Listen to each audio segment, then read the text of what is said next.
예, 안녕하십니까. 지금부터 245차 현배영 교수의 바이오 창업 성장 이야기 바이오 아카데미를 시작하도록 하겠습니다. 여러분 잘 계셨죠?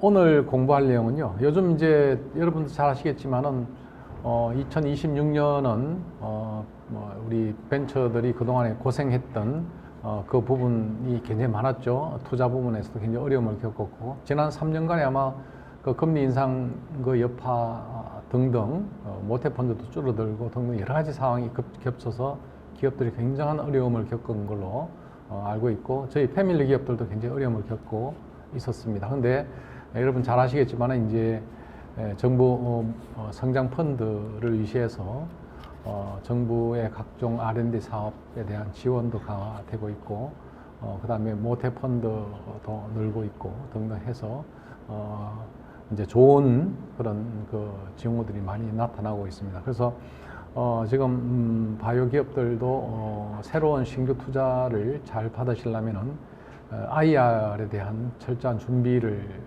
하셔야 될 텐데요. 저희 사업단에서도 IR에 대한 교육은 굉장히 강조해서 교육을 올리고 있고, 또 별도로 또 오프라인에서도 교육을 시키고 있는데요. 오늘은 그 부분을 다시 한번 공부하는 시간을 갖도록 하겠습니다. 지금 오늘 공부를 저희들하고 해주실 분은 위벤처스의 경혜원 이사님이신데요. 우리 바이오 쪽에 굉장히 중요하신 분이죠. 이대 약대를 나오시고 약학 박사를 받으셨고, 그 다음에 고려대 안암병원 약사로도 계셨고요. 블루포인트 심사역으로도 계셨고, 지금은 위벤처 이사님을 하시면서 바이오 쪽에 투자를 하고 계시거든요. 그래서 실전 교육으로 IR을 어떻게 하셔야 투자를 잘 받을 수 있는지 그런 부분을 공부하도록 하겠습니다. 여러분 보시고 꼭 그 구독, 좋아요, 그리고 주위에 좀 많은 추천 부탁드리겠습니다. 예, 안녕하세요, 이사님. 예, 좋은 정보 부탁합니다. 예. 네, 방금 소개받은 위벤처스 유한회사 경혜원이고요. 오늘은 바이오벤처를 위한 IR 피치덱 준비 시 고려사항이라는 제목으로 발표 준비를 했습니다. 먼저 본 발표에 앞서서 저희 위벤처스와 저에 대한 소개를 간단히 드리고자 하는데요. 저희 위벤처스는 2019년에 설립돼서 6년 만에 누적 자산 운용 규모 6천억 원을 돌파하면서 가장 업계에서 빠른 성장세를 보이고 있는 벤처 캐피탈입니다. ICT, 제조, 소비재, 서비스, 물론 바이오까지 각 분야 전문성을 갖춘 투자 심사역이 전문성을 살려서 독립적으로 펀드를 기획, 결성, 투자 관리하고 있습니다. 초도성까지만 유의미한 청산 수익률 또한 기록한 바 있습니다. 그리고 오늘의 발표자인 저는 약대를 졸업하고 병원과 약국 근무를 했었고요. 그리고 대학원에서는 약물 전달 기술과 조직재생 연구를 수행을 하다가 우연한 기회로 건강기능식품 추천 플랫폼인 필리에서 어드바이저로 참여를 할 기회가 생겼었고, 그때 심사역 직무를 알게 되어서 입문을 하게 되었습니다. 딥테크 스타트업 엑셀러레이터인 블루포인트를 거쳤고요. 그리고 현재 위벤처스에서는 바이오 헬스케어와 ICT 스타트업 투자 검토를 주로 하고 있습니다. 그리고 현재 위벤처스에서 3개의 기업의 상장과 회수 과정에 참여를 했고, 그리고 한 개 회사는 몰큐브라는 회사인데요. 예비 창업 단계부터 주도적으로 밸류업에 참여를 해서 현재 기타 비상무이사 맡고 있습니다. 예, 오늘 준비한 내용은 3가지 파트로 나눌 수 있는데, 먼저 앞에 2개는 투자 유치를 다니시기 전에 꼭 파악하셨으면 좋겠는 저희를 둘러싼 펀딩 환경과 그리고 바이오 업종의 특수성을 반영해서, 그래서 투자 유치를 위해서 설득하셔야 될 주체인 벤처 캐피털의 운영 방식에 대해서 말씀을 드리려고 하고, 마지막으로는 바이오 벤처 IR 준비 전략과 슬라이드 사례를 짧게나마 보여드리는 순서로 진행하겠습니다. 먼저 국내 스타트업 투자 현황인데요. 24년 온기 기준으로 국내 스타트업 투자는 전년 대비 투자 금액으로는 약 10% 정도 증가했고, 투자 기업 수로는 약 17% 정도 증가했습니다. 21년에 최고점을 찍고 2년 연속 감소 추세에서 벗어나서 24년에 첫 반등에 성공했다고 분석되고 있고요. 25년 상반기 같은 경우에는 투자 금액은 한 3% 정도 전년 대비 증가를 했는데, 피투자 기업 수는 감소해서 약간 특정 기업 쏠림 현상을 추정을 할 수가 있겠습니다. 업력별 신규 투자 현황인데요. 이제 22년, 23년, 24년 온기 기준으로는 초기 투자가 20년 이후부터 약간 감소 추세 보이고 있는데요. 25년에는 전년 동기 대비해서 초기 투자가 좀 증가한 것으로 18%에서 20%로 증가한 것으로 확인이 되고, 그러나 여전히 후기를 쭉 보시면 거의 50% 넘게 최근 2년간 유지가 되고 있거든요. 그게 결국은 원금 회수 리스크가 비교적 적고 짧은 회수 기간을 가지기 때문에 기간 수익률에 유리하다는 점에 의해서 그 투자가 쏠리고 있다고 분석이 되고요. 그리고 사실 신규 투자도 있지만 좀 슬프게도 폐업 스타트업 현황도 집계가 되고 있습니다. 스타트업 투자 혹한기와 경기 침체가 지속되면서 자금난과 또 경영의 어려움에 따라서 폐업 스타트업 수가 22, 23, 24년 연속으로 증가하고 있고, 25년 같은 경우에는 상반기 집계권이기 때문에 이제 앞으로 또 운기 성과를 좀 확인을 해봐야 될 것 같은데요. 폐업 건수 최다 분야는 바이오, 의료, 헬스케어와 게임, 교육 분야라서 바이오도 포함이 되어 있고, 투자 유치 단계로는 초기가 매년 90% 이상, 업력별로는 초기가 약 70% 내외, 이렇게 해서 결국은 조금 초기 기업들이 매우 힘든 상황이겠구나 하고 추정해 볼 수 있습니다. 그리고 업종별 신규 투자 현황으로는 저희가 관심 가지고 있는 바이오 의료 같은 경우에 온기 기준으로는 20년의 최고치를 찍었고요. 반기 기준으로는 21년 상반기에 최고치를 찍어서 거의 30% 가깝다가 이후에 매우 급감해서 10% 중반 정도를 유지하고 있다가 25년부터 약간 다시 살아나고 있는 점진적 회복세 나타내고 있습니다. 그리고 가까운 작년, 재작년 이렇게 2년간 바이오벤처 월별 자금 조달 추이를 히트뉴스에서 잘 정리를 해주셨는데요. 이렇게 그래프를 약간 반을 갈라보시면 바들이 평균적으로 23년보다 24년에 조금 올라와 있는 상황으로 24년은 그래도 전년보다 나았겠구나 라고 생각은 할 수 있지만 메가라운드에 상당히 실제적으로 보면은 집중이 되어 있었습니다. 여기 옆에 사례를 보시면은 여러 사례들이 최소 200억 원 이상 가까운 것들이 많고, 그리고 또 밑에서 보시면은 좀 특징적인 게 유통이나 운영관리 분야 같은 의료 서비스 쪽 메가딜도 다수 발생을 했는데요. 이쪽은 거의 300억 원, 600억 원짜리도 있었거든요. 이런 부분들은 매출이나 이익 발생이 전망하기가 좀 쉽고, 그리고 또 이익이 나기 때문에 재무적인 안정성과 상장 추진에 좀 용이하다는 점에서 투자금 회수 가능성이 높아서 좀 매력적으로 보고 쏠림이 있었다고 생각하고요. 그 위에서 보시면 24년 온기의 국내 바이오 헬스케어 투자 분야는 총 규모는 1.8조 원이었고, 과거에 제약바이오 투자 비중이 높았지만 24년 같은 경우에 바이오텍 투자액이 27% 정도라서 나머지 70%는 의료기기, 빅데이터 AI, 헬스케어 같이 투자 분야가 다각화되고 있음을 확인할 수 있었습니다. 그래서 앞서 최근까지의 바이오 벤처 투자 유치 트렌드를 살펴보면은 결국 24년 보면 그래도 바이오 기술성 특례 상장이 예전에 보시면 14개, 17개에서 9개, 8개, 9개 이렇게 반토막이 났다가 다시 올라왔다 해서 이렇게 기술승계 상장 사례가 올라가고 있다라고 볼 수는 있지만, 대부분 보면 신약 개발은 거의 매년 한 5개 내외로 평균적으로 되거든요.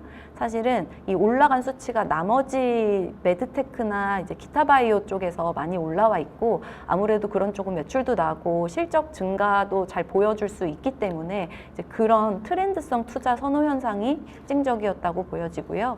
AI 기술 접목 바이오 의료 헬스케어 투자도 많이 일어났던 것을 확인할 수 있습니다. 그리고 이 바이오 벤처 데스밸리 극복에 사실 가장 어렵게 되는 것들이 벤처 투자의 화두로 떠오른 페이 투 플레이로서 이번 라운드도 추가 투자하시지 않으면 그 주주로서의 권리를 조금 제한받는 것에 대해서 동의를 해주십시오. 안 그러면 투자 못 받습니다. 약간 이런 경우들이 또 생기고 있고, 또 왼쪽 그래프 살펴보시면 그 다운 라운드, 소위 말하면 기업 가치를 앞에서 받은 것보다 적게 받는 사례들이 2015년에 최고치였다가 2024년에 그걸 넘어서 거의 5개 기업 중에 하나 정도는 다운 라운드를 도는 이런 추정치가 나왔습니다. 사실은 스타트업 몸값이 떨어지면 어떤 심사역들은 이거는 밸류가 재조정되면서 좋은 투자 기회가 되고 이걸 잘 극복하면은 앞으로 성장해서 더 높은 수익률을 내겠다라고 기대할 수도 있지만, 바이오 투자 오른쪽에서 실제적으로 이거는 히트뉴스에서 발표해 주시고 또 한 투자회사의 임원분께서 발표한 자료를 가지고 와 봤는데요. 이제 이 내용에서 신약 개발 기업 같은 경우에 평균 밸류에이션이 지금 보시면 거의 반보다 미만, 거의 3분의 1 가까이 그 밸류에이션이 줄었고, 밸류가 떨어지면 조달을 많이 할 수가 없고, 그렇다 보면은 파이프라인 마일스톤 성과가 축소되고, 이제 그렇다 보면 또 다음에 라운드 돌 때 인정을 받지 못하는 이런 좀 악순환이 사실은 초기 기업들한테는 가장 어려움을 주고 있는 것 같습니다. 근데 25년에 들어서면서 조금 특징적인 게 좀 나타났어요. 25년 진입 후에는 월별 최고 조달 사례가 발생을 했고, 그 첫 4개월 연속 500억 원 이상 유치가 발생을 하는 등 호조가 보였고요. 이게 또 장기간 고금리 기조에서 금리나 시그널이 나오면서 바이오 투자 심리 회복이 되고 있지 않나, 이렇게 기대감이 올라가고 있고, 여기 계절성 패턴으로 보여드렸던 거는 이 시점이 보통은 벤처 캐피털에서 펀드 영업 보고회를 상반기, 하반기 이렇게 하다 보니까 이제 그때는 신규 투자 검토가 좀 느려질 수밖에 없거든요. 이제 그런 계절성 패턴을 참고하셔서 라운드를 도시는 일정을 좀 잡으시게 참고할 수 있도록 담아봤습니다. 그리고 올해의 국내 바이오 기업 투자 현황을 섹터별로 나눠서 준비를 했는데요. 먼저 제약바이오 같은 경우에는 여기 쭉 보시면은 거의 월마다 좋은 투자 건수들이 굉장히 많았고, 그렇지만 실제적으로 조금 더 살펴보면은 글로벌 제약사 협업을 하거나 국내외 기술 이전 성과가 있으시거나 예정이 거의 임박 상태로 보이거나 최소 임상 진입한 기업 등 사업화 성과 보유 기업들의 선별 투자가 일어났다라고 보여집니다. 의료기기 같은 경우에는 이제 로보틱스, AI, 디지털 전환 플랫폼, 디지털 헬스케어까지 다양한 세부 분야에서 투자가 이루어진 것들을 주요 파이프라인을 살펴보시면 알 수가 있고요. 초기부터 후기까지 여기 보시면 시리즈 A는 표시를 또 해놨고, 여기 프리 A는 담지를 않았는데요. 예, 초기들도 의료기기 쪽은 또 많이 투자가 된 것을 확인할 수 있습니다. 예, 그리고 또 특징적인 거는 올해 뷰티 헬스케어 쪽도 투자가 꽤나 이루어졌는데요. 아무래도 K뷰티 글로벌 성장세와 선도업체의 호실적, 그리고 사업화 성과가 정량적으로 빠르게 도출될 수 있다는 점에서 투자 관심이 이어진다고 분석이 되었고, 보시면 셀락바이오라는 휴젤의 창업자분이 설립하신 그 콜라겐 스티뮬레이터를 만드시는 회사는 시리즈 A인데도 500억 원 이상을 조달을 했고요. 그리고 닥터블릿 헬스케어는 건강기능식품 브랜드 푸응, 아마 들어보셨을 수도 있을 것 같은데, 이제 그거나 오프라인 체중관리 프로그램인 칼로리바 운영하고 계시는 이제 그런 브랜드가 또 투자를 받았고, 그리고 그래비티 랩스라고 하는 건강 리워드 앱 컨슈머 헬스케어 플랫폼 운영하는 곳도 투자를 잘 받으셨습니다. 그래서 결국은 이런 초기 기업 투자 어려운데, 또 바이오 기업들은 세부적으로 나누면 업종이 엄청 다양한데, 이럴 때 어떻게 투자자를 설득해서 투자를 받아야 할지 고민이 되실 텐데요.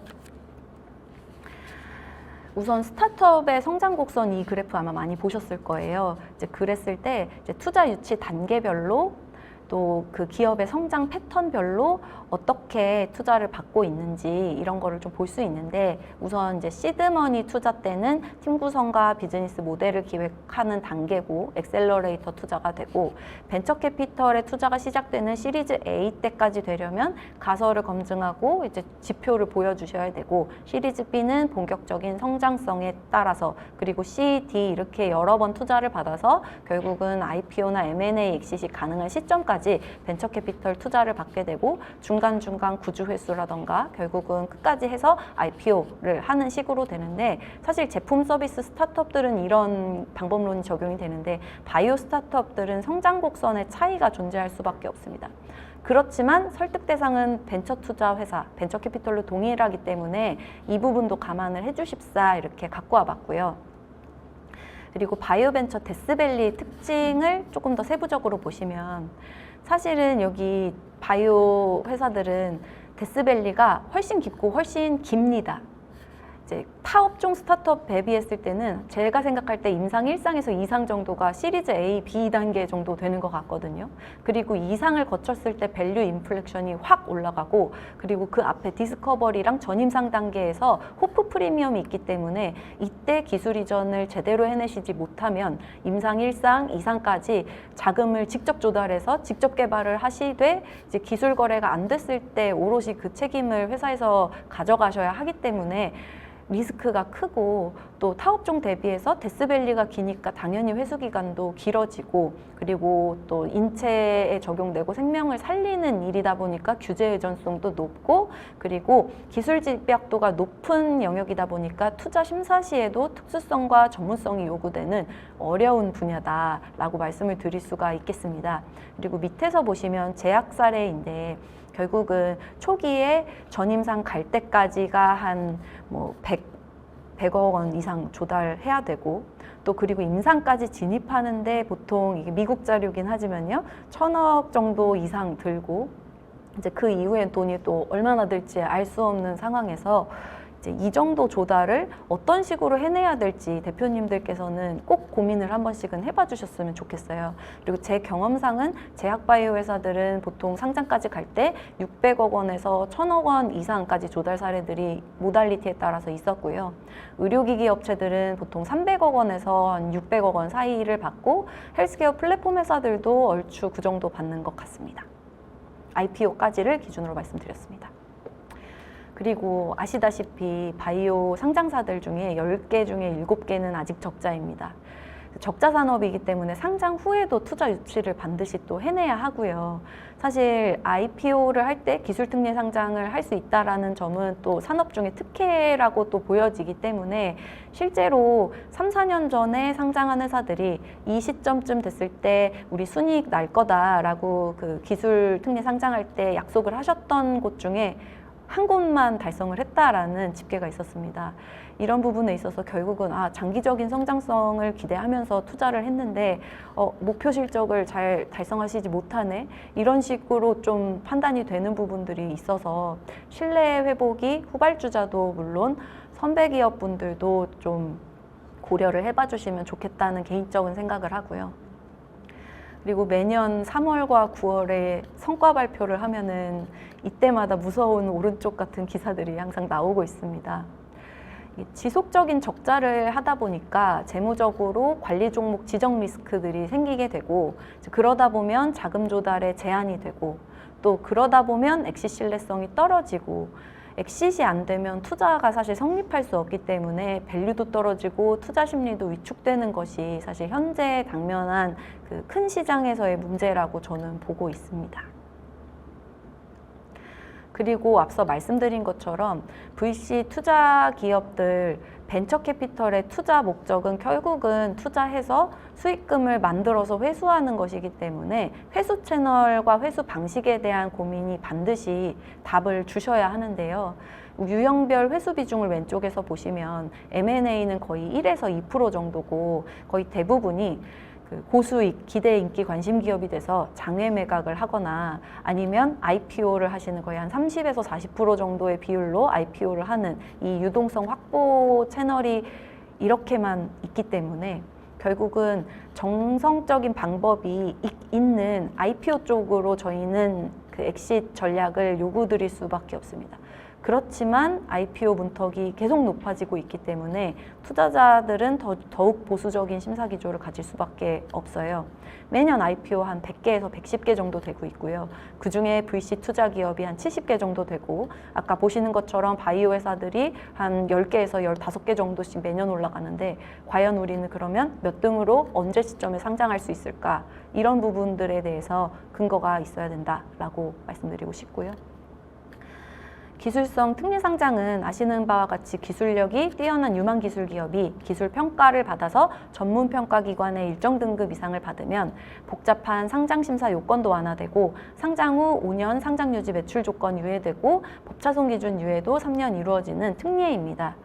2005년에 기술특례 상장 도입한 다음에 거의 10개 중에 7개는 바이오 기업이었던 적이 한 5년 전이었다고 하면은 앞서 말씀드린 것처럼 한동안 주춤하다가 24년에 회복했고 25년에 이제 증가하거나 유지 전망으로 보여지고 있고요. 신약 개발 외에도 혁신 의료기기나 체외 진단, CDMO, 헬스케어 등 세부 업종이 다각화되고 있음을 확인할 수 있습니다. 이제 앞서 말씀드린 것들 때문에도 그렇지만 결국은 기술특례 상장이 기술의 우수성으로 평가되던 그 예전과 조금 달라진 부분이 결국은 실적을 내야 된다라고 바뀌었고, 그러다 보니까 심사 청구 수 같은 경우도 약간은 줄어들었고 바이오는 약간 는 것 같지만요. 그리고 상반기 기술특례 심사 결과 통지 기업들의 매출액 수준도 예전에는 제 기억에 한 30억 원에서 50억 원 정도 성과를 내면 할 수 있었던 것 같았는데, 이제 철회 기업도 한 평균을 냈을 때 70억 원이 넘고 실제로 통과된 기업은 130억 원 정도라서 훨씬 기준이 높아졌고, 또 5년 내 기술특례 상장 기업들 중에서 주가가 현재 주가가 공모가보다 높은 회사가 거의 4분의 1밖에 안 됩니다. 나머지 곳들은 상장하자마자 주가가 많이 떨어진 상황으로 보이고 적자 기업 비율도 되게 높기 때문에 이런 부분들이 다 투자 후 리스크로 받아들여지면서 결국 실적이 없으면 상장이 안 되고, 그렇기 때문에 증권사도 될 만한 기업들을 추진하거나 아니면 진짜 될 것 같지만 초중기 기업들을 사업화 실적을 미리 좀 가이드를 하면서 면밀히 준비하고 있습니다. 그리고 이제 좀 벤처 캐피털, 저희가 설득해야 되는 주체에 대해서 조금 이해를 도와드리려고 준비를 했는데요. 벤처 캐피털은 이제 기관이나 해외 자본 또 정부 자금 등을 출자를 받아서 펀드를 결성하고 그 펀드를 통해서 벤처기업에 투자하고, 그리고 벤처기업의 사후관리를 통해서 성장을 지원해서 밸류업을 시킨 다음 투자금을 높은 기업 가치로 회수하는 비즈니스를 하고 있습니다. 그래서 만든 펀드를 통해서 여러 기업에 투자를 하게 되는데, 그 여러 기업들 중에서 어떤 회사는 10배, 몇십 배 날 수도 있고, 어떤 회사는 이제 저희가 목표하는 한 2배에서 5배를 준수하게 만들 수 있고, 원금을 간신히 보전받는 회사가 있고, 또 슬프지만 폐업하는 사례들도 있을 텐데, 이런 회사들 중에서 이런 사례들을 VC가 많이 겪었을 텐데, 이 중에 저희는 어느 회사가 될 것이고 그 근거가 무엇인지를 설명하는 과정이 IR 피칭 과정이다 라고 말씀드릴 수 있습니다.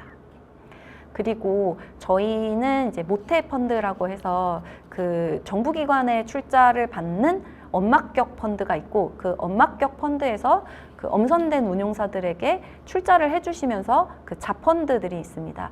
이 자펀드의 평균 수익률이 보통 한 7에서 8% 연수익률을 내고 있어요. 그리고 이제 퇴직연금의 환상누적 수익률은 그거의 한 3분의 1 정도에서 4분의 1 정도 됩니다. 이렇게 보시면 전체 추이에서 국내 벤처 투자 수익률이 개선되고 있음을 확인하실 수 있고, 결국 이것은 벤처캐피털이 펀드 운용하고 투자하는 경험이 축적되면서 따른 결과로 분석이 됩니다. 평균적으로 한 펀드에서 투자 자산이 10%에서 30% 정도 감액이 되고 있고, 그 앞서 말씀드린 것처럼 회수 불가능한 사례들이 그렇고, 상장과 장외매각 회수를 통해서 3배에서 4배 수익 창출할 수 있을 때는 목표로 하고 있다라고 다시 정리드릴 수 있고요. 그리고 사실 가장 중요한 거는 결국 우리 회사에 관심을 가질 만한 투자자인가, 이것을 먼저 선별하는 것이 의미 있는 미팅이 될지 안 될지를 좌우하는 데 가장 중요한데요. 그 왼쪽 표에서 보시면은 다양한 관할기관이 있고 다양한 투자자 유형이 있습니다. 그리고 필요한 돈과 우리 사업의 어느 정도 성숙도에 따라서 투자 라운드가 시드부터 뭐 시리즈 A, B, C, D 이렇게 나뉘고요. 그래서 결국 기업 가치나 투자 금액과 투자 주력 분야에 따라서 과연 이게 우리가 의미 있는 IR 피칭 미팅이 될 수 있을까, 이것들을 좀 보시면서 그 무조건 큰 회사, 무조건 유명한 회사를 만난다고 다 능사가 되지 않는다는 걸 말씀을 드리고 싶습니다. 전략적으로 고민해 봐야 될 부분이고요. 그리고 국내 벤처펀드는 앞서 말씀드린 것처럼 정책 목적성이 강합니다. 그래서 그 해당 펀드를 모태 자펀드를 운용하는 우리가 주목적에 해당하고 펀드 결성 목적에 부합하는 투자건이 될 수 있는 펀드를 먼저 찾는 것이 중요하고 그 펀드를 운용하는 VC를 찾는 것이 중요하고 그리고 그 VC가 어떤 투자를 했는지를 그래서 우리한테 관심 가질 수 있겠구나 이렇게 할 수 있으면 이걸 통해서 투자 성사 가능성을 두세 배 더 높일 수 있다고 저는 보고 있고 한국 벤처 투자 모태펀드의 주체 기관에서 출자 펀드 찾기를 통해서 찾으실 수 있어요. 요거는 이제 보시면 청년 창업, 여성 기업, 소부장 이런 펀드들을 만들 테니까 그 운용사들은 이렇게 투자 제한, 출자 제한 해보세요. 이렇게 공고문이 이런 식으로 나오고 있고요. 그리고 앞서서 모태펀드 운영하시는 벤처 투자 사이트에 들어가시면은 이렇게 펀드명, 결성총액, 운용사명 이렇게 나오고 있고요. 일반적으로 펀드는 8년을 운용하되 투자기간이 4년, 회수기간 4년 이렇게 운영이 됩니다. 스타트업 입장에서는 결성된 일자가 가급적 최근이어야 회수 부담을 조금 줄이실 수 있고 반대로 VC의 입장에서는 투자기간이 거의 끝나갈 무렵일 때는 중후기 투자권을 당연히 선호하겠죠. 그리고 앞서 말씀드린 것처럼 스타트업 입장에서 완전 큰 회사, 유명한 회사를 만나는 것도 물론 중요하지만 벤처 캐피털 입장에서 몇천억 원짜리 펀드를 결성했을 때 막 5억 원, 10억 원 이렇게 소액 투자를 거의 하시지 않거든요. 사후 관리 집중도와 편의성 측면에서 포트폴리오 개수를 관리하고 잘 되는 회사에 추가 투자를 하는 것이 더 유리합니다. 이제 그렇기 때문에 딱 좋은 파트너로 적절한 투자사를 잘 만나서 투자 잘 받으시고 그 다음부터 이제 그 회사를 통해서 팔로우온도 받고 또 좋은 투자사도 소개받는 방식이 좋다고 봅니다. 그리고 투자 절차 준비 사항에서 제일 중요한 건 결국 이번 투자의 테마, 투자 유치 목적과 당위성이 있을 수 있고요. 그리고 회사의 장기적 계획과 자금 사용 스케줄이 좀 명확했으면 좋겠습니다. 벤처 캐피털은 이 자금이 최고의 효율로 사용될 시점이라고 판단될 때 투자하고 벤처 캐피털이 인식하는 우수 기술은 좋은 논문 물론 중요하지만 큰 돈을 버는 기술이어야 합니다. 그리고 벤처 캐피털이 선호하는 투자 대상은 이제 결국 본격 성장 단계에 있어서 이 돈이 투입되면은 이게 바로 기업 가치가 올라가고 사업 성과에 진척이 생기는데 완전 적용이 되겠다 이렇게 생각하는 기업에 투자를 하거든요. 과거에 초기 기업을 투자했을 때 희망을 갖고 투자했지만 많은 시행착오가 있었고 실패 경험이 축적되어 있어서 최근에는 그 안정적인 수익이 보장되는 회사 조금 또 초기 기업이지만 업사이드가 큰 회사 조금 또 그래도 최소 원금은 보전할 수 있겠다 이런 것 조금 이런 식으로 포트폴리오를 운영하게 되고요. 그 업종별로 나눴을 때 바이오 기업은 결국 고위험 고수익 업종이기 때문에 이걸 무작정 모든 회사를 바이오 기업으로 펀드 안에 투자할 수 없거든요. 그리고 또 선별해서 투자할 거기 때문에 그 바이오 업종의 본질적인 특성인 리스크와 그리고 이 파이프라인이 망하면 어떡하지? 이랬을 때의 플랜 B와 그리고 마일스톤 이게 성공하면 이게 성공적인 투자겠구나 라는 부분을 유념해 주시면 좋겠습니다. 그리고 결국은 회수 관점에서의 투자 매력도가 높은 게 또 제일 중요해요. 결국 회수해야 하니까 일반적으로 벤처 캐피털리스트들은 투자한 기업이 최대한 짧은 시간 내에 수익성을 검증해서 IPO를 하고 계속 IPO 이후에도 성장하고 대표자와 핵심 인력이 그때까지 기업을 이끌어갈 수 있는 역량이 있는 경영자인지를 그 심사 과정에서 검증을 하게 됩니다.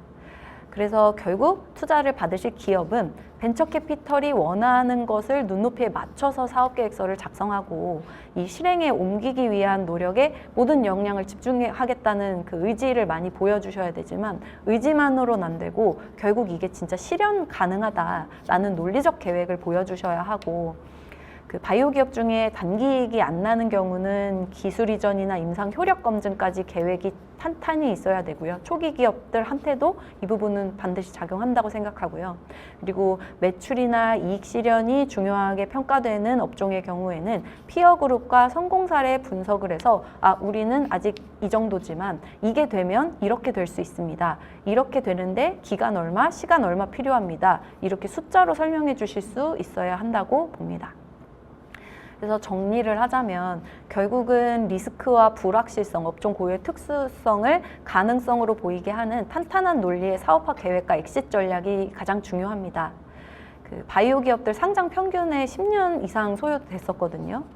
대표적 고위험 고수익 업종이기 때문에 투자 의존도 높다고 말씀드렸고 투자 당위성의 3포인트도 말씀드렸습니다. 그리고 사실은 기업분들 입장에서 밸류에이션 협의가 VC랑 너무 어렵다라고 보시는 이유가 저희가 아까 초기 기업은 대략 한 5배, 후기 기업은 한 대략 2배 정도 목표의 수익률을 하고 중간 정도가 한 3배에서 4배 정도 생각하는데요.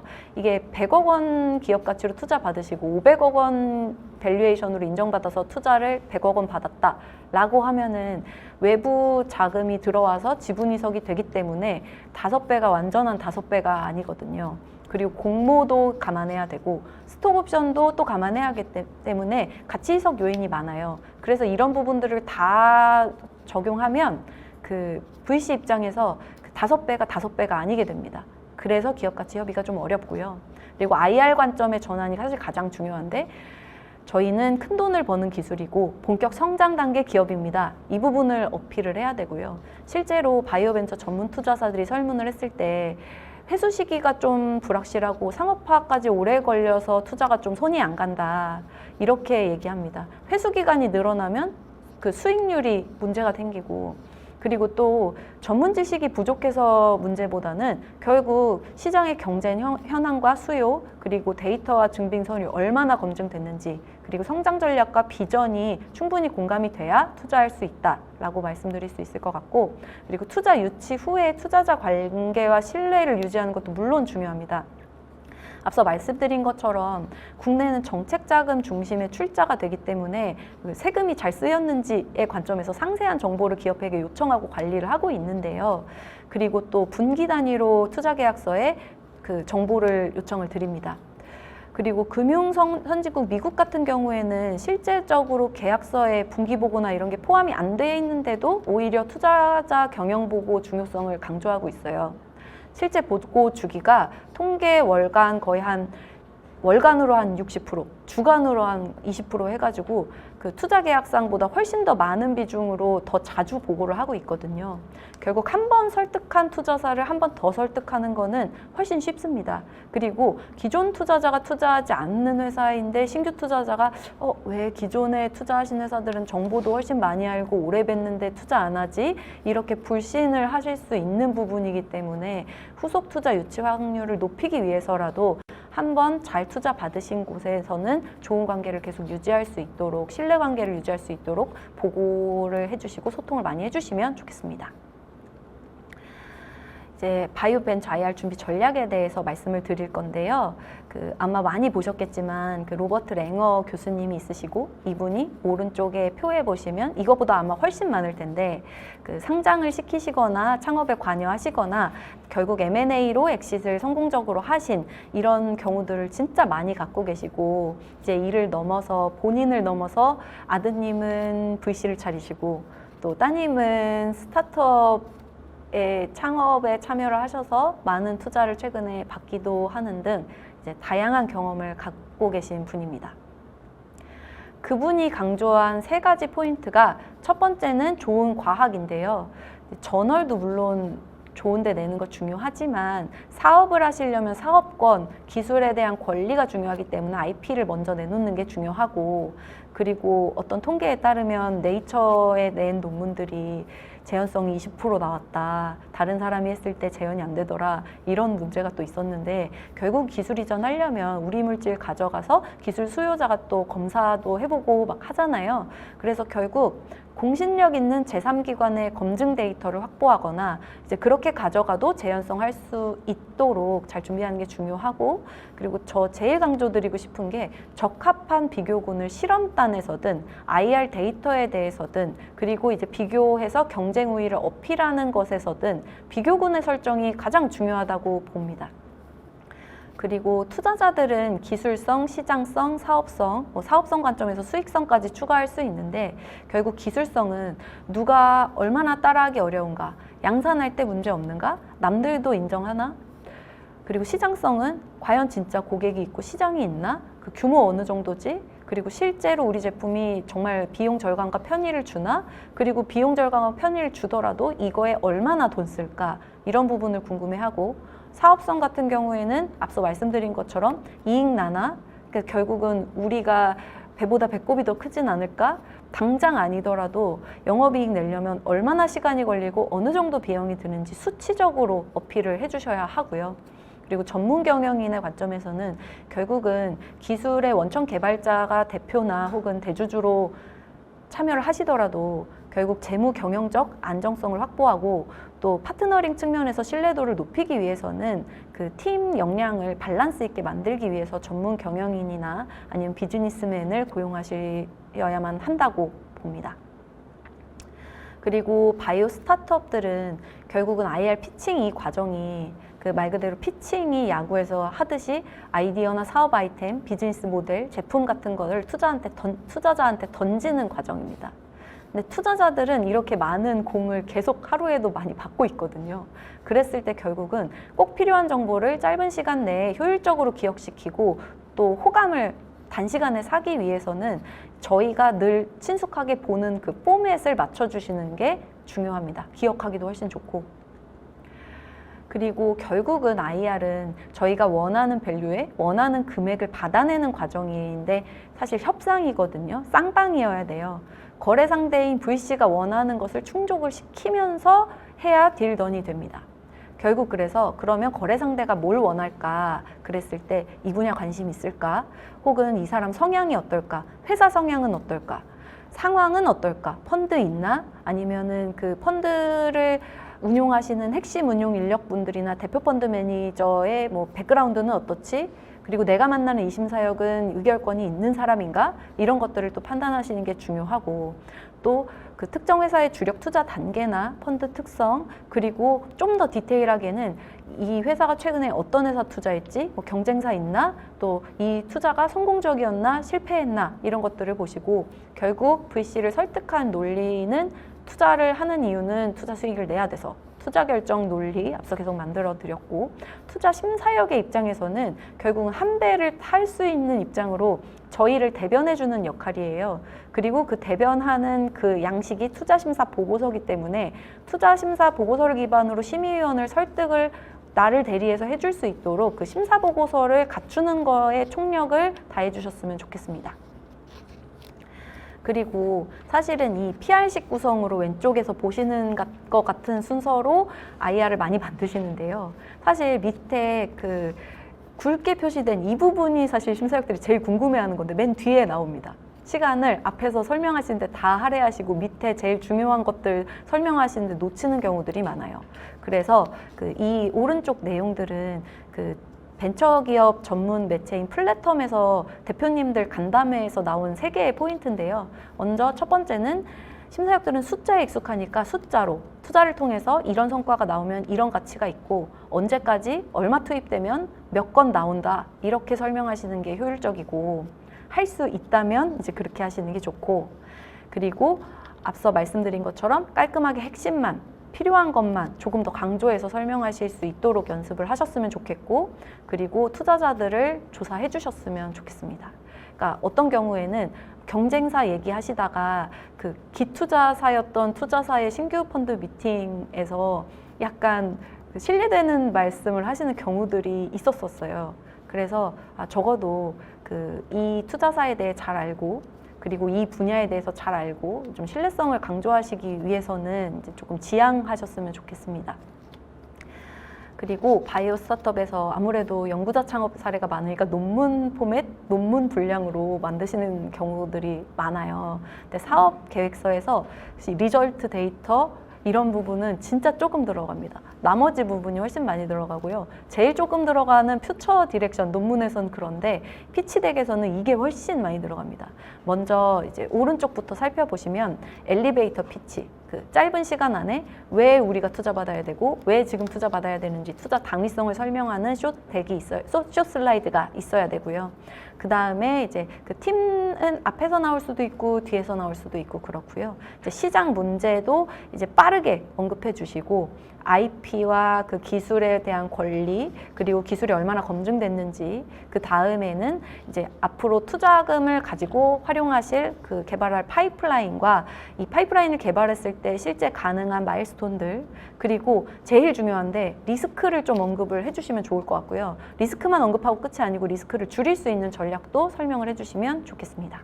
그리고 제일 또 중요한 게 경쟁자 대비 차별성 그리고 또 제일 중요한 게 결국은 투자금 용처 그리고 이제 투자금 용처가 어떻게 반영이 돼서 기업 가치 상승에 어떻게 작용할지 이 부분을 강조해 주시면 좋겠습니다. 그리고 사실 바이오 산업이 그냥 바이오 이렇게 하면 끝나는 게 아니고 제약도 있고 의료기기도 있고 또 생명공학 기술을 가지고 하시는 바이오 산업도 있고 의료 서비스 산업도 있고 또 기술이 발전하면서 융합 바이오들도 많이 나오고 있어요. 그래서 업종별 특수성을 이해하는 것도 저는 중요하다고 보는데 바이오 벤처 업종별 주요 포인트로 사실 왼쪽 위에서 보시는 이 내용들은 IR에 당연히 들어가야 될 내용이고 또 딥테크 기업들 같은 경우에는 뭐 특허가 중요하고 또 규제가 중요하고 또 나머지 부분들은 결국은 시장 규모 그리고 고객의 특성 같은 것들이 중요하고 또 의약품 기업이나 바이오텍 기업 같은 경우에는 비교 가능한 파트너십, 비교 가능한 에셋과 M&A 사례가 매출을 설명하기보다 훨씬 더 중요하다고 보고 있고요. 그 위쪽에서 보시면은 결국 왼쪽의 내용 되게 중요한 것들이 있는데 그거를 설명할 수 있는 양념 같은 것들 중에 중요한 것들을 좀 보여드리고 싶어요.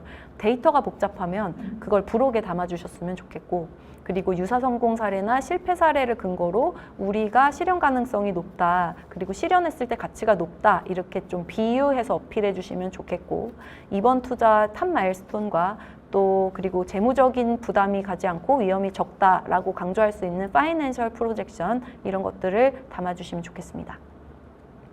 그리고 바이오 벤처 공통 보완 사항으로는 결국 시장 규모를 좀 합리적으로 추정해 주시는 게 중요한데 사실 너무 과도하게 추정하시는 경우들이 많아요. 사실 그래서 그걸 조금 해결해 주셨으면 좋겠고 결국 바이오텍 같은 경우에 뭐 환자 수 뭐 이런 것들도 중요하지만 경쟁 제품과 대체 치료 그리고 규제 영향 그리고 타 지역 확장 가능성 이 부분이 또 중요할 것 같고요. 메디텍에서 고려해 주실 거는 뭐 소모품이 있으면 뭐 언제 교체하는지 뭐 언제 단가, 사용 횟수 이런 것들 중요하고 기기 장비 같은 경우도 갱신 주기, 신규 수요, 뭐 대체 수요 이런 것들이 중요할 것 같고 이제 체외 진단이나 디지털 의료기기 원격 의료들 같은 것들도 있지만 디지털 의료기기 같은 경우에는 유저 수, 구독 모델, 그러니까 비즈니스 모델 그리고 기준 단가의 산정 근거, 서비스 이용률 같은 트랙션 이런 것들이 중요합니다. 그리고 이 내용은 되게 감사하게도 바이오 아이코어에서 그 리가켄 바이오의 박세진 사장님을 5년 전에 모셔서 하셨던 장편들 너무 좋아서 갖고 왔고요.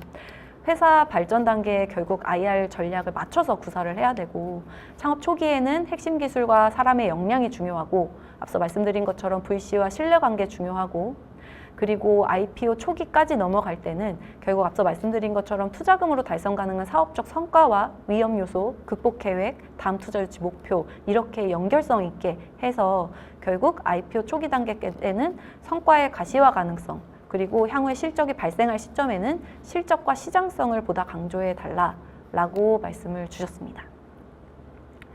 그리고 기업들을 많이 만나다 보면은 지금 현재 다른 투자기관 검토 상황 어때요? 이렇게 했을 때 내부 IR 했습니다 이렇게 말씀하셨는데 사실 IR은 그 투자의 프로세스에서 진짜 앞단계입니다. 사실 이 뒤에 투자 검토 보고서를 작성하고 투심의를 진행하고 실사, 계약하고 납입되고 이때까지 거의 적게는 3에서 6개월, 많게는 요새 1년에서 1년 반까지 걸립니다. 그래서 투자 검토 보고서의 협조가 굉장히 중요하다. 그리고 IR에 단기간 안에 우리 회사를 잘 어필하는 게 중요하다라고 다시 한번 강조드리고 싶고 결국 투자사가 보는 포인트들을 많이 말씀드렸고 제약 바이오 기업들 같은 경우에는 시장성 설명 논리가 미약할 수밖에 없습니다. 그래서 경쟁력에 대해서 어필할 수 있는 많은 근거가 필요해요. 그리고 적절한 쉬운 비유, 전문 용어 조금 줄여가면서 설명하셔야 하고 그리고 분반기 투자금 사용 계획과 결합된 사업화 성과 계획에 대한 로드맵과 설명이 매우 중요하고요. 그리고 사람에 대해서는 대표이사와 핵심 인력의 우수성도 물론 중요한데 저희가 판단하는 것은 사업성이고 투자 주체는 경쟁력이기 때문에 이쪽에 많이 공을 들여주시면 좋겠고, 그리고 엑시트 스트래터지 또한 제일 중요하게 하고 최소 IPO 시점까지의 실현 가능성과 또 관련한 주요 리스크에 대해서는 숨기려고 하시지 말고 대비된 자세를 좀 보여주시면 좋겠습니다. 그래서 투자 심사 보고서의 구성을 좀 말씀을 드리려고 하는데요. 먼저 이제 첫 커버에는 누가 투자하며, 그리고 언제 IR 모셨고, 언제 실사했고, 언제 투자 심의하고, 언제 납입할 거다, 이런 게 들어가고요. 이그제큐티브 썸머리는 이제 3페이지 정도의 그 투자 포인트나 투자 그 개요 같은 것들을 포함하고, 그리고 투자 조건 같은 경우에는 이번 라운드를 리드하는 투자사와 협의 통해서 빠르게 확정하고 다른 검토 기관들한테 빠르게 투명성 있게 제공했으면 좋겠습니다. 그리고 회사 개요에 대해서는 뭐 연역 주주 구성, 뭐 재무 현황 뭐 이런 것들인데요. 이런 것들 증빙 자료들을 요청하면 빨리빨리 제공해 주시는 게 좋고, 또 이거에 대해서 여러 심사역들이 그냥 바로바로 볼 수 있도록 적정한 선에서 데이터룸을 구비해 주시는 걸 추천드립니다. 그리고 산업 분석 같은 경우에도 심사역들이 이 투자 심사 보고서를 완성도 있게 만들어서 투자를 설득하기 위해서 자체적으로 조사를 하지만 회사에서 이미 훨씬 제일 잘 아는 기술 전문가시잖아요. 이제 그랬을 때 이제 자체 조사한 내용들도 많이 공유해 주시면 좋고, 또 사업 현황 관련해서도 사실 집단지성이 중요하다 보니까 타 투자사 미팅을 했을 때 Q&A 같은 것들도 비식별화해서 이제 저는 사실 요청을 드리고 있습니다. 그리고 최소 5년치 추정재무제표 중요하다고 말씀드렸잖아요. 그랬을 때 추정재무제표도 꼼꼼하게 만들어 주시면 좋고, 이제 투자 리스크에 대해서도 설명 잘 해주시면 좋겠습니다. 그리고 그 실제 덱들 사례들을 좀 보여드리고 싶은데, 이게 사실은 왼쪽이 딱 논문 모양이고 오른쪽이 실제 잘 만든 모양이라고 생각해서 이제 말씀을 드리고 싶어요.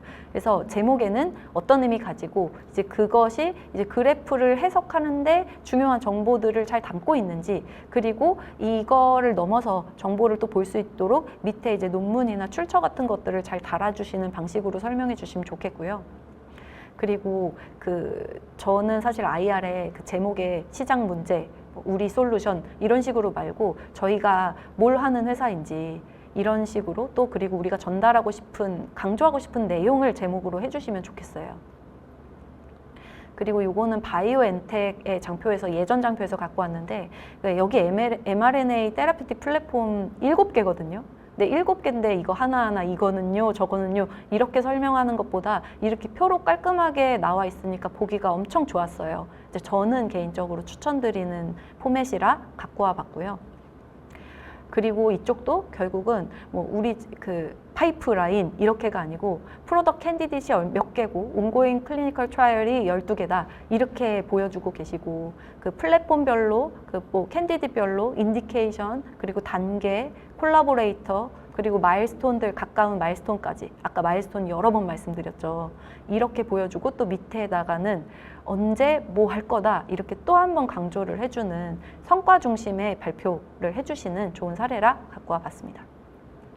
그리고 여기는 최근에 상장한 바이오에이지라는 기업인데요. 요건 아까 비슷한 포맷을 보여드렸지만 여기서도 보면은 보여주고 싶은 거 딱딱 강조하고 있어요. 유닉 바인딩 사이트, 노블 메커니즘.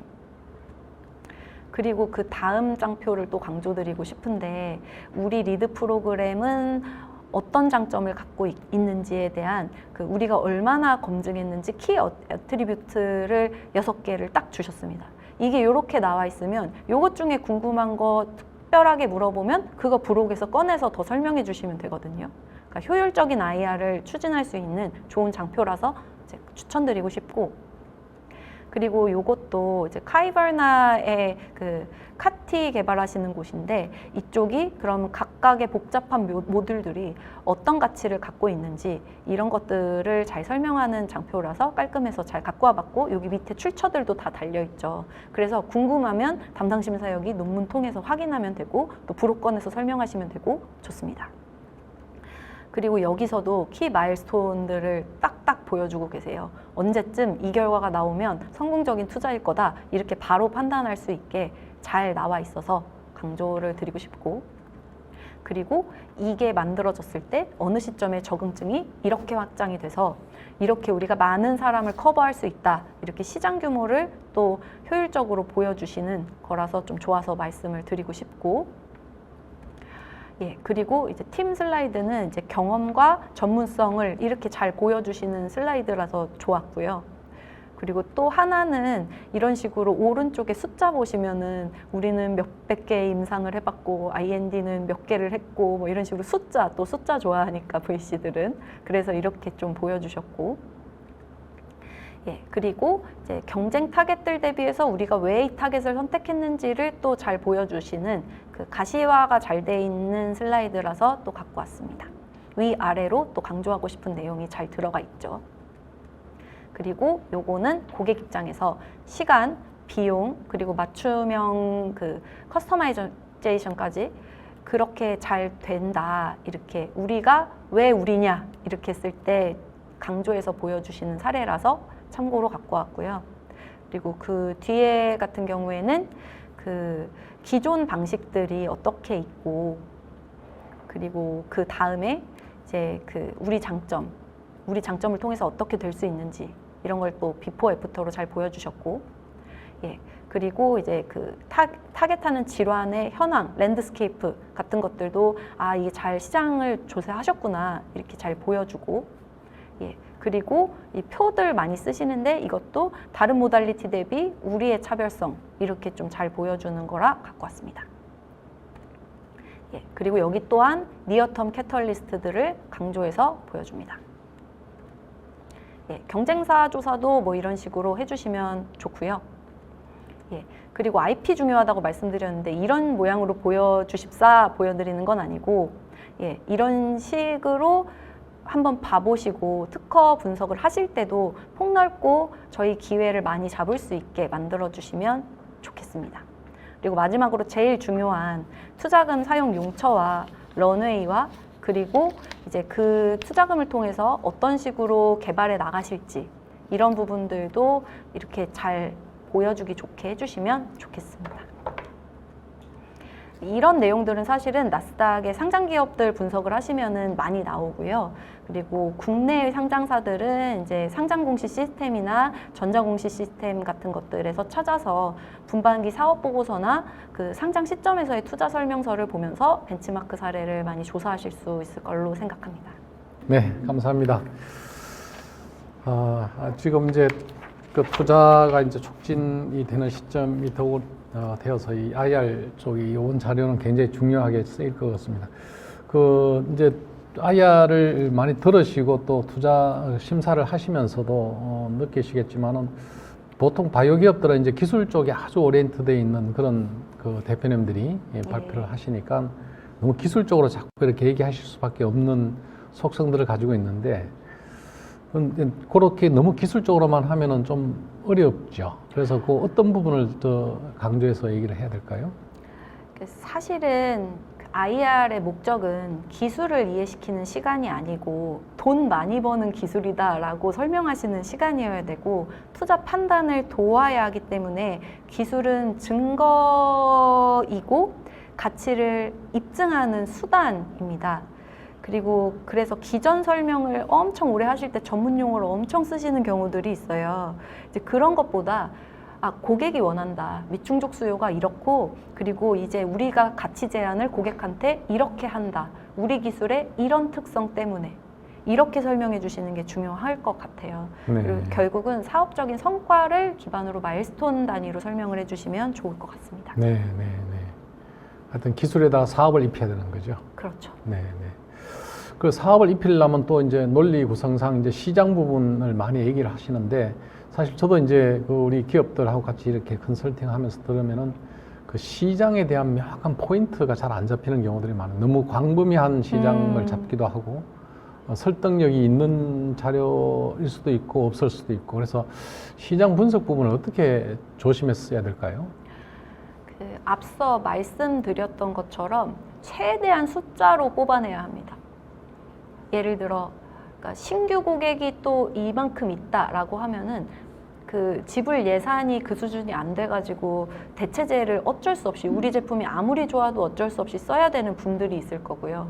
그리고 또 교체 수요 같은 경우에도 또 고려를 해야 돼요. 왜냐하면 우리 제품을 다른 기존 제품을 이미 쓰고 있는 사람이 중복해서 쓰지 않을 수도 있으니까요. 네. 아니면 이제 그 사람이 이게 노후화 됐을 때 바꾸는 목적으로 저희 제품을 쓸 수도 있으니까요.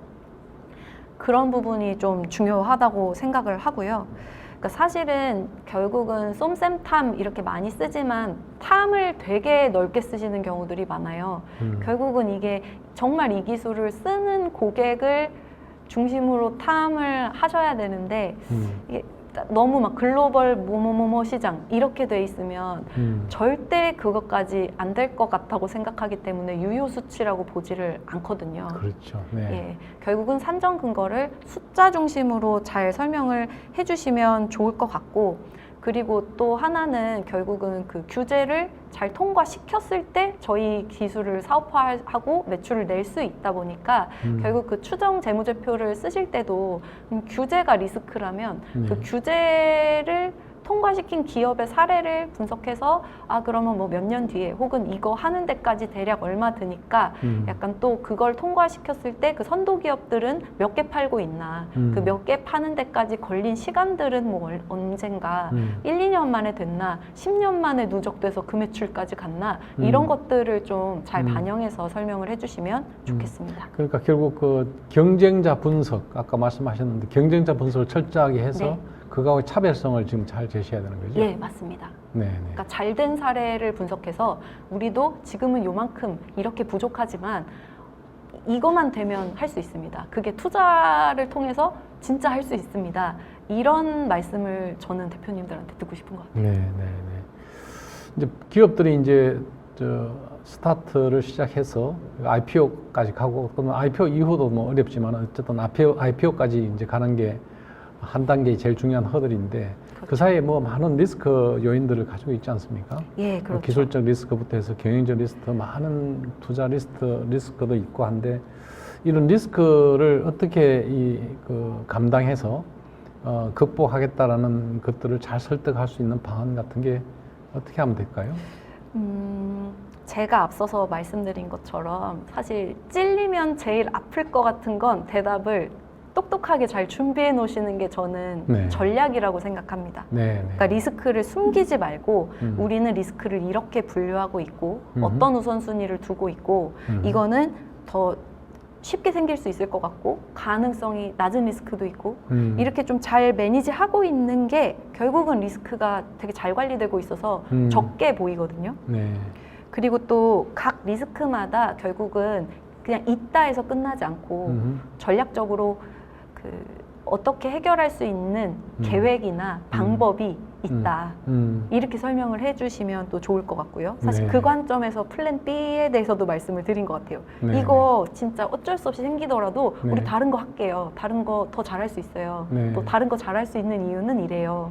예, 이렇게 또 그리고 그게 투자금 용처에 따라서 우리 메인으로 이거 하고 있지만 그래도 아주 빠듯하게 받은 거 아니고 버퍼로 요거 있는데 요걸 가지고 어떻게 또 잘 해보고 정부 과제도 또 따보고 이렇게 해서 해볼게요. 이렇게 좀 어떻게 보면 적극적으로 또 진짜 이거에 집중해서 의지를 갖고 하고 계신다라는 그 정성적인 부분들도 리스크를 더 작게 느끼고 좀 신뢰를 더 높이는 그렇게 좀 작용하는 것 같습니다. 그렇습니다. 그러니까 리스크를 감출 것이 아니라 그 리스크를 드러내고 극복할 수 있는 전략을 맞습니다. 말씀을 하셔야 되겠네요.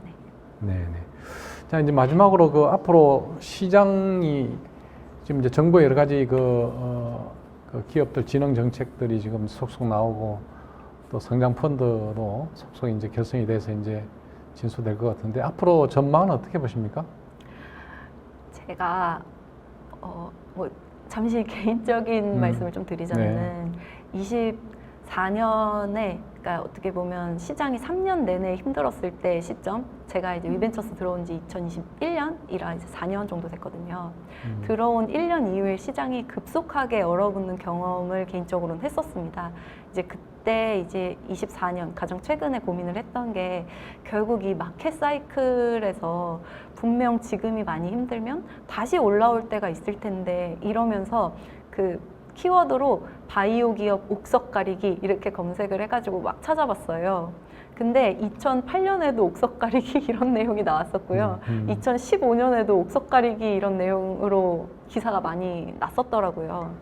그리고 그래서 앞으로 이전 10년, 예, 그 과거의 10년을 살펴봤을 때 2015년 말고 2018년에 아, 이거 우리 지금 이렇게 바이오 기업 뜨겁지만 우리는 경험이 부족하다.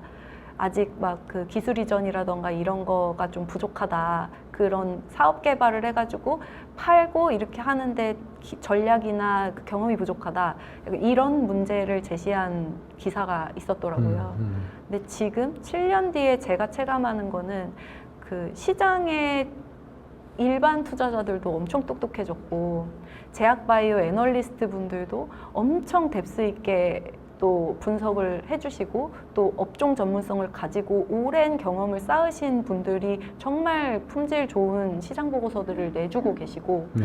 또 실제로 24년에도 진짜 어려웠다 했지만 비상장 스타트업들이 기술 이전에 주축이 되어 주셨거든요. 그렇죠. 그래서 사실은 그런 기업들을 롤모델로 삼아가지고 앞으로 투자받고 앞으로 또 많은 혁신을 해내실 스타트업들에 대한 기대가 큽니다. 네, 네. 그리고 또 지금 이제 신정부에서 또 정책적으로 밀어주는 분야들에 대해서 정부 과제, 사업화 과제 이런 기회들도 많을 거라고 생각을 해서 투자뿐 아니라 또 투자 연계형 과제나 이런 것들을 통해서 그 지분 이석을 줄이면서 전략적으로 필요한 자금을 조달하실 수 있는 기회들도 많을 거라고 생각하고요. 그래서 초기 기업들에게 아직도 조금 어려운 환경일 수도 있지만 덜 초기 기업처럼 보이는 전략에 대해서 고민을 많이 해주시면 좋겠습니다. 네, 네, 네. 여러분 잘 들으셨습니까? 저희 바이오 알코아 사업단은 아시다시피 이제 과기부와 연구재단의 지원을 받아서 여러분을 지원해주는 그런 비공익적 지원 조직이고요. 근데 이제 저희들 그 패밀리 기업이 이제 그 한 100여 개 정도가 됐습니다. 그래서 저희들 이제 정기적으로 교육을 오프라인에서 하고 있는데, 지난 한 3년 동안은 생존 전략에 대해서 공부를 같이 했어요. 근데 이제 앞으로 3년은 이제 성장 전략입니다. 그러니까 앞으로 3년 대운이 오는 시기가 왔다 이렇게 저희들은 이제 보고 있고요. 그래서 이 대운을 잘 잡으시려면 일단 많은 노력들을 하시는데 그 중에 이제 중요한 그 부분이 이제 자본 확보, 연구비 확보 부분이 될 텐데 어쨌든 이 3년 대운에서 좋은 IR을 공부를 하시고 자료를 보완하셔서 이번 기회에 큰 성공을 하시기를 다시 한번 간절히 바라면서 이상으로 제 245차 현대왕에서의 바이오 창업 성장 이야기 오늘 공부를 해주신 경혜원 이사님께 다시 한번 감사의 말씀을 드리면서 마치도록 하겠습니다. 감사합니다. 감사합니다. 감사합니다.